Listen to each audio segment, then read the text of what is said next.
Combattants de l'indépendance, aujourd'hui victorieux, je vous salue au nom du gouvernement congolais.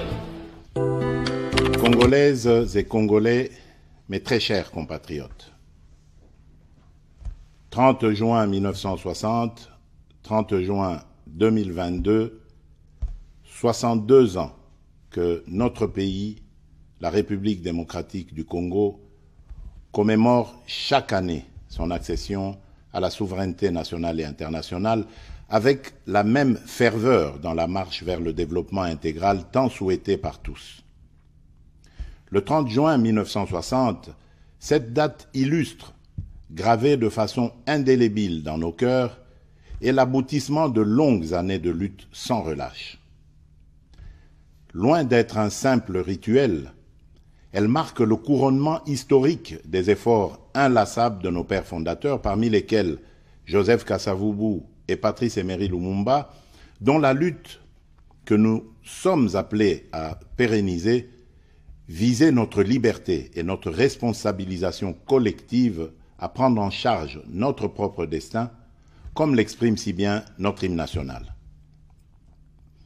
Il s'agit d'un appel, un engagement pour chacun de nous à travailler pour rendre effective notre profonde aspiration à l'émancipation, à plus de démocratie et au progrès social en tant que peuple.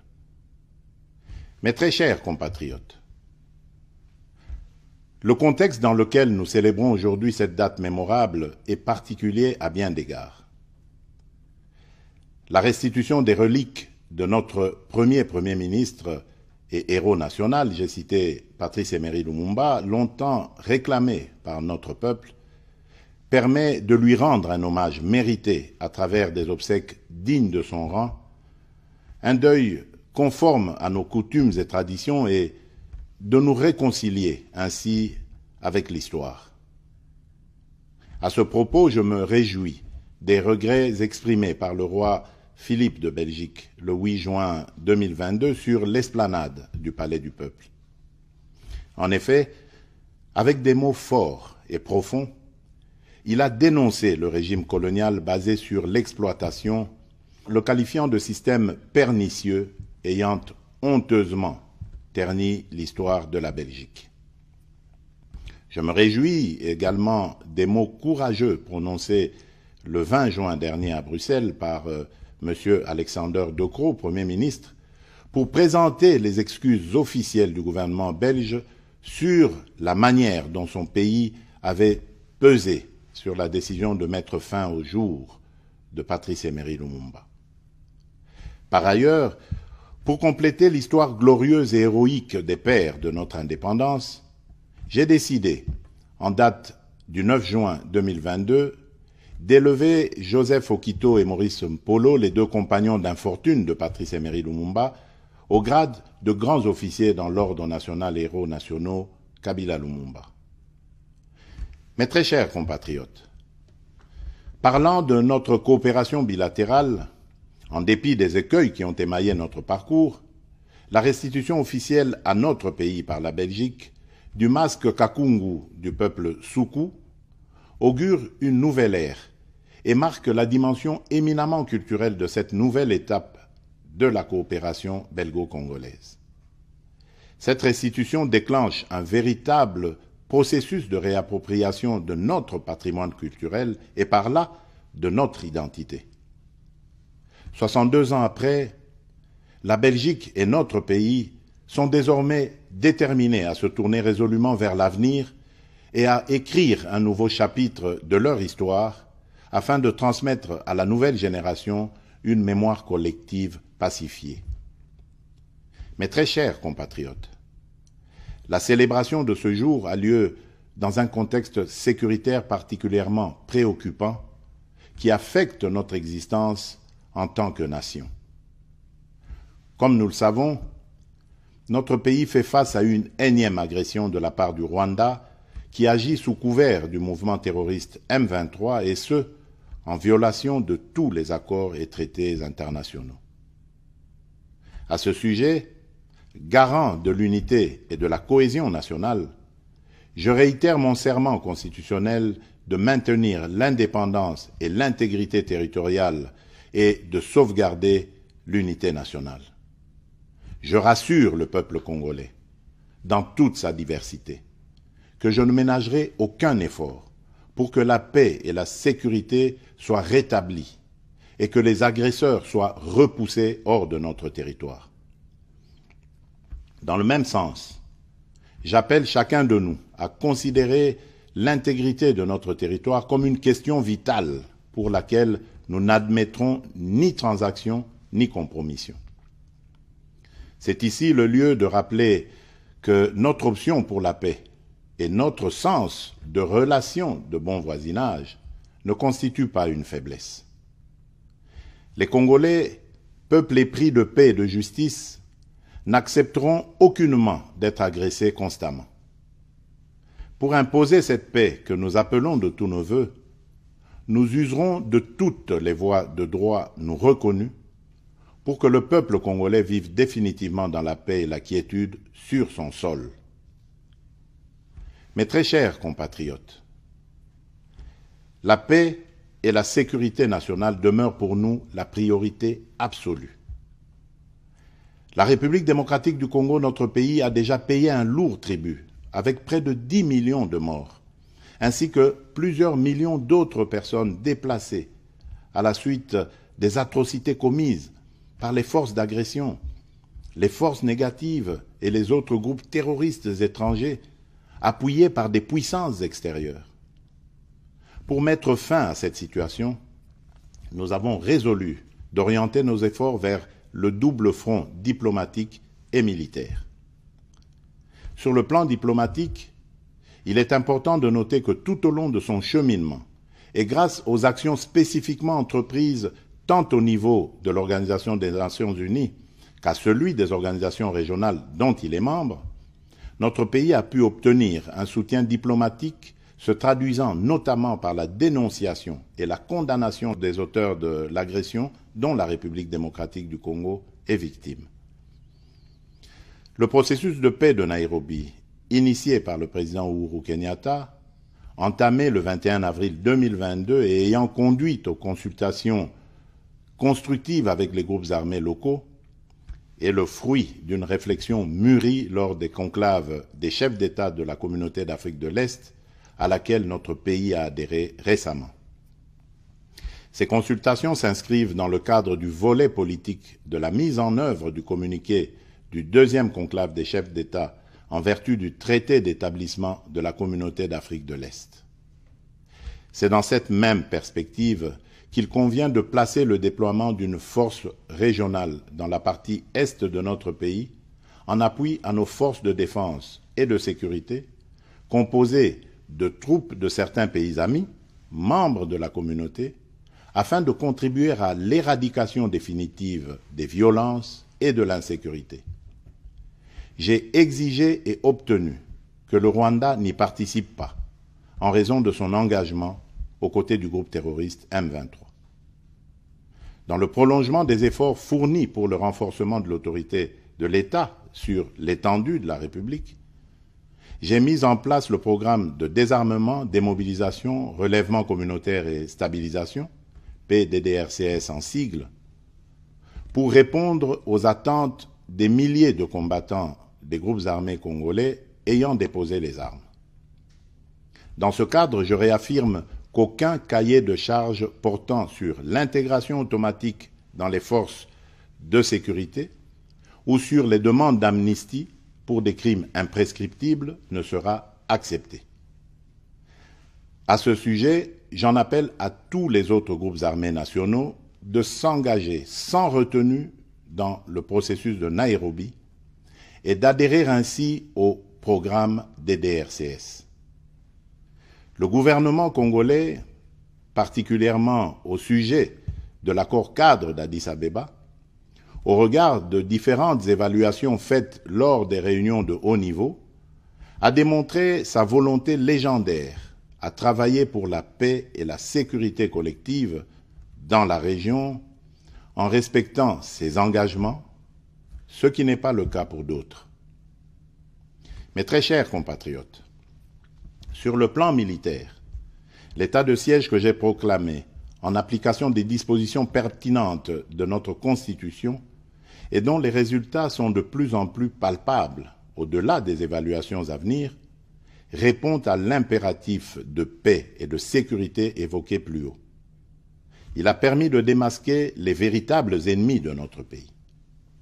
En effet, depuis sa proclamation, l'administration militaire des deux provinces a concouru non seulement à la neutralisation et à la reddition de plusieurs centaines d'éléments des groupes armés, mais également à la récupération des armes ainsi qu'au démantèlement de plusieurs réseaux de trafic illicite d'armes et de minerais.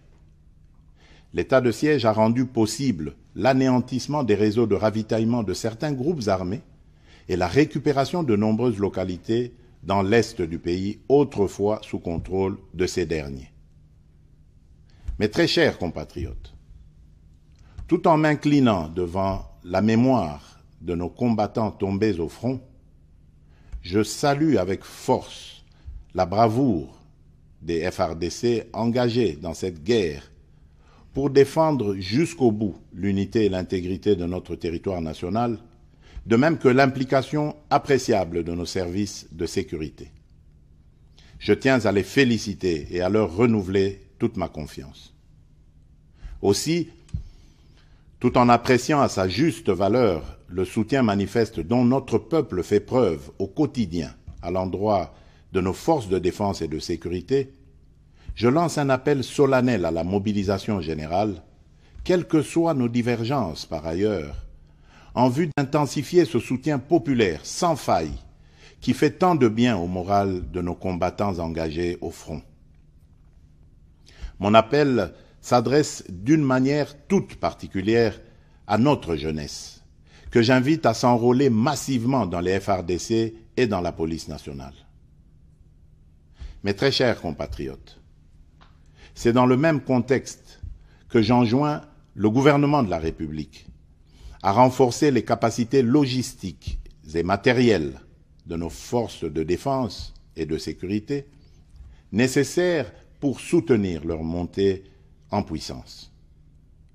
Cette commémoration est aussi l'occasion d'exprimer mes condoléances les plus attristées aux familles éprouvées et la solidarité de toute la nation à nos frères et sœurs de l'Est du pays, à nos compatriotes déplacés et aux autres victimes des violences et des affres de cette guerre nous imposée injustement.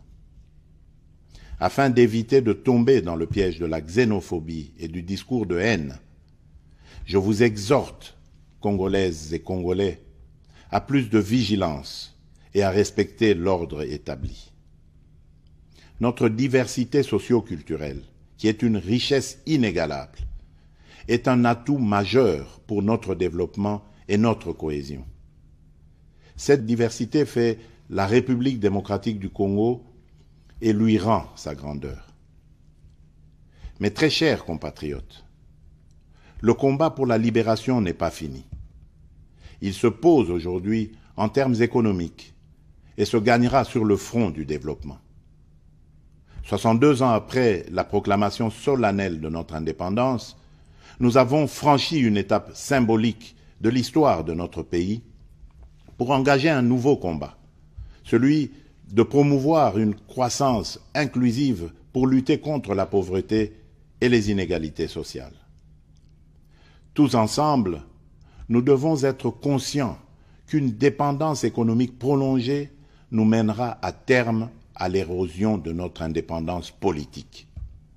Ainsi, pour jeter les jalons de cette indépendance économique et du développement durable de notre pays, le gouvernement de la République démocratique du Congo a fourni des efforts qui ont permis l'amélioration de fondamentaux macroéconomiques et qui ont abouti notamment à l'augmentation significative des réserves de change, l'appui à la gratuité de l'enseignement primaire, l'amélioration des salaires de base de l'ordre de 30% en moyenne pour les fonctionnaires, les militaires et les policiers, l'amélioration du système de retraite des agents publics de l'État, ainsi que le financement du processus électoral.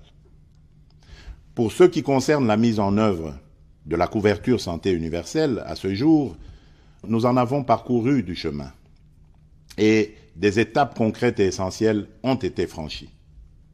J'ai instruit le Premier ministre ainsi que tous les ministres concernés d'entreprendre sans délai la migration du système actuel octroyé de prise en charge médicale des fonctionnaires de carrière ainsi que des hauts fonctionnaires et assimilés vers le système contributif prévu par la couverture santé universelle. Dans les semaines qui viennent, le programme d'accès gratuit aux soins de santé pour la femme enceinte, les accouchements et les soins aux nouveau-nés sera effectif dans l'ensemble des zones de santé de Kinshasa. Ensuite, ce programme s'étendra progressivement aux autres provinces du pays. Sous mon impulsion, le pays s'est lancé dans un ambitieux programme de réformes économiques. Ces dernières se complètent sur le plan financier par une mobilisation importante des ressources, tant internes qu'externes, lesquelles ont diversifié les sources de nos revenus. Il en va de même des efforts consentis pour améliorer le climat des affaires, renforcer la lutte contre la corruption, le blanchiment des capitaux et le financement du terrorisme, tout ceci en vue d'attirer des investissements étrangers. Cependant, il reste encore des défis considérables à moyen et long terme. Mes très chers compatriotes, cette date mémorable du 30 juin nous interpelle tous à l'unité. Par-delà nos diversités de tous ordres, et au regard des menaces et autres velléités dont le pays est victime, ce 30 juin à la saveur si particulière est une date qui doit absolument nous rassembler, symboliser et galvaniser notre serment de vivre ensemble, unis par le sort et dans l'effort, serment que nous avons hérité de nos pères fondateurs et que nous devons, à notre tour, vertueusement transmettre aux générations futures.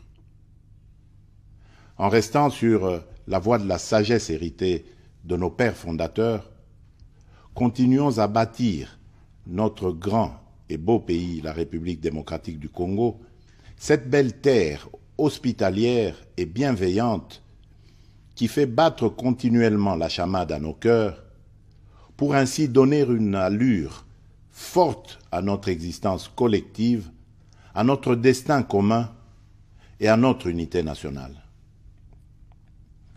Bonne et heureuse fête de l'indépendance à toutes et à tous.